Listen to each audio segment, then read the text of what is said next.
Hey y'all, welcome to Highway Homestead.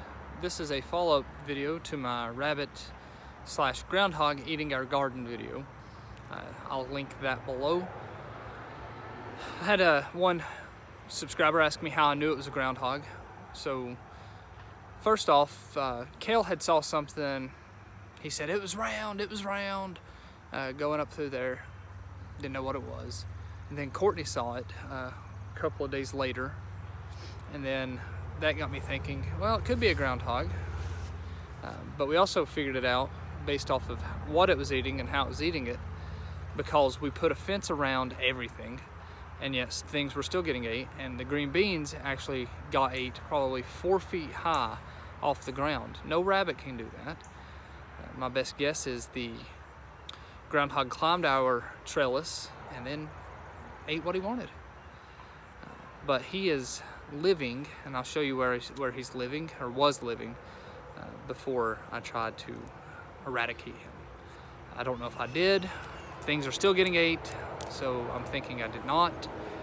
But I'll go over what I've tried, what we're trying, and if y'all know how to get rid of one, please let me know. It's getting old. We would like some green beans or something, but at this point in time, it's the end of June. I don't know if we'll get green beans this year. Hopefully some sweet potatoes, but it keeps eating them as well. But first off, I'll show you where he lives and what we're doing. Well, the roosters are crowing, gotta rise and shine. Daylight's a burning, ain't got a lot of time. When the day is over and the work's all done, we'll sing and dance and have a little fun. So this is where the groundhog was living. Was being a past tense. I'm not sure if it still is, but when Courtney saw it, it was here, she said, in between the piles, and then it ran back in there. Kale said he saw it up in the chicken run, which is possible. It probably was up in our other garden eating at that time. And then I came up here when I was hunting it, and it ran back in there as well, and I camped out to try to shoot it. I think I hit it. It was an awful big target when I did. We are watching Samuel outside. He is trying to shoot a groundhog that we thought was a rabbit ravaging our garden, and we realized that it's a groundhog. We've seen him a couple times on our property. You saw him one day, didn't you? I did. Where'd you see him at? In the chicken fence. In the chicken fence, which is right next to our garden. Apparently they like carrot tops. All my carrot tops are gone. I cannot get my green beans to grow because of him, and he just keeps crawling under the fence that we put up. And what else did he eat? Cucumbers. But he's so fat. I bet he can't even fit under that. He can, y'all. He is fat, but he can. And he is, because we have no beans left. Our beans will not grow. He eats them every time. Cucumbers, sunflowers, everything. Everything's getting destroyed. There Samuel is, sitting up there, trying to get the groundhog, which is the garden behind Samuel. He's sitting on a stone waiting for him to come out. He said he saw him. So we are hoping to get rid of this groundhog today. Thought I shot it on Saturday, but we got up here this evening, and here's a head of cabbage, very freshly eaten.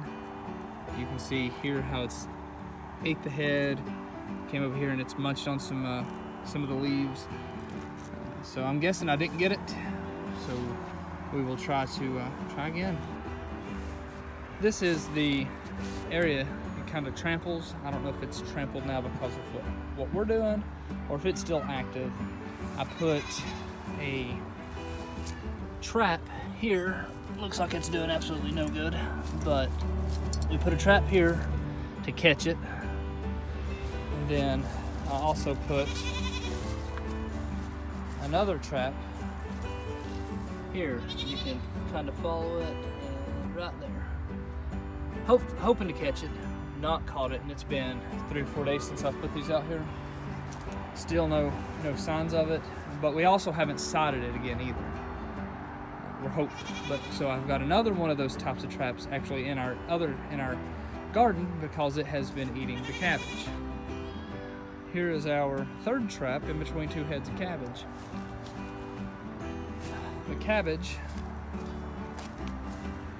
is getting ate down. Nibble, nibble, nibble, nibble. So I guess to answer your question about how I knew it was a groundhog, and if you didn't see it, how you could suspect a groundhog, for one, we put up fences around it and things still kept getting ate. The groundhog had actually dug under our fences and crawled under it to eat it. So if you put up a fence and things are still getting ate, look around, see if you can find a place where something's dug under. That doesn't necessarily mean it was a groundhog. It still could be a rabbit.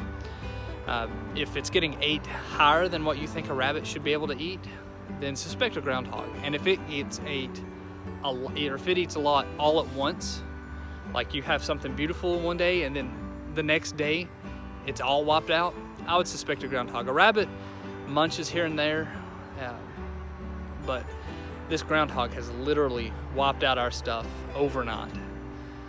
That's how we've done it, but again, we had first-hand account of the groundhog, but I'm not saying it's foolproof. The best way to do it, I guess, is to lay eyes on it. But thank you for watching. Again, if you know of a way to get rid of groundhogs, please let me know. And if I figure out how to do it, I'll let you guys know. That's what all this homesteading is about, is building community, teaching people how to be self-sufficient, self-sustaining, and growing your foods right up there on the list. That's usually the first thing you do, start out with a garden. And if you can't protect your garden, then what are you doing but feed nature? And that's not always the goal. But on the bright side, nature provides for us some things that I didn't plant, that Courtney didn't plant, blackberries. I'm gonna go pick some of those as well.